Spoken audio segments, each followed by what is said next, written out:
Topic है electric flux through a surface enclosing a charge.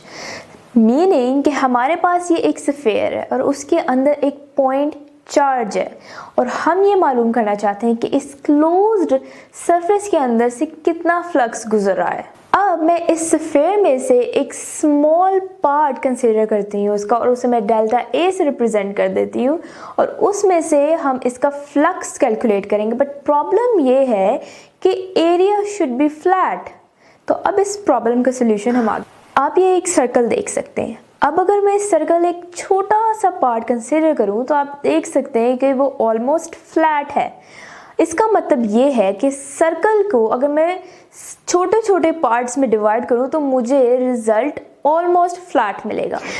अब हमारा सोल्यूशन हमें मालूम हो गया है कि अगर मैं किसी कर्व्ड सरफेस को या सर्कल को काफ़ी ज़्यादा पार्ट्स में डिवाइड कर दूं तो मुझे मैक्सिमम स्मॉलेस्ट एरियाज मिलेंगे और वो ऑलमोस्ट फ्लैट होंगे।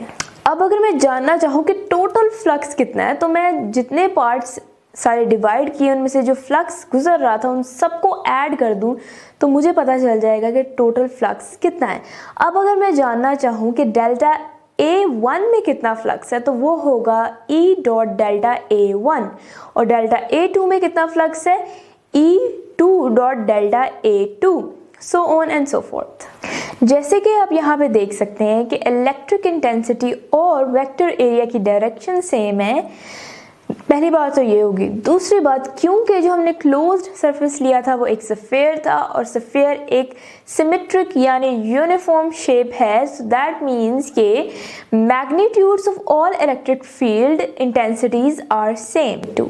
सो इलेक्ट्रिक फील्ड इंटेंसिटी के मैग्नीट्यूड का सेम होने का मतलब ये है कि mod of E1 is equals to mod of E2 is equals to mod of E3 so on and so fourth.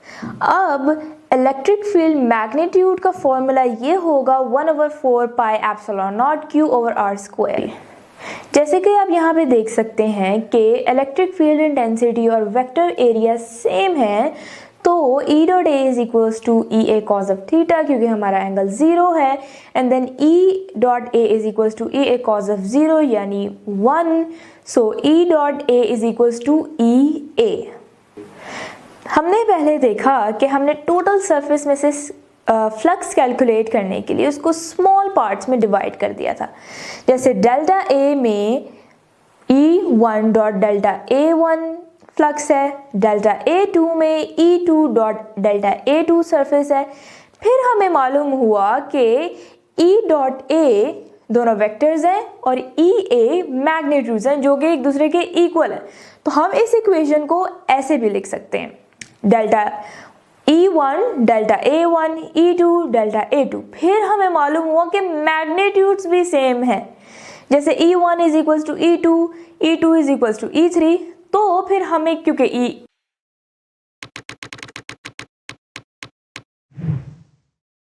अगर आप ये लेक्चर कंप्लीट देखना चाहते हैं और उसके साथ साथ हजारों MCQs और उनकी एक्सप्लेनेशंस चाहते हैं तो अभी कृपया गूगल प्ले स्टोर पे जाइए और डाउनलोड कीजिए ऐप हिप्पो ई-लर्निंग प्रोग्राम। खुद भी इसे इस्तेमाल करें और इसके साथ साथ अपने फ्रेंड्स और अपने क्लास फेलो को भी अनुशंसा करें। And don't forget to like this video and subscribe to our channel. धन्यवाद।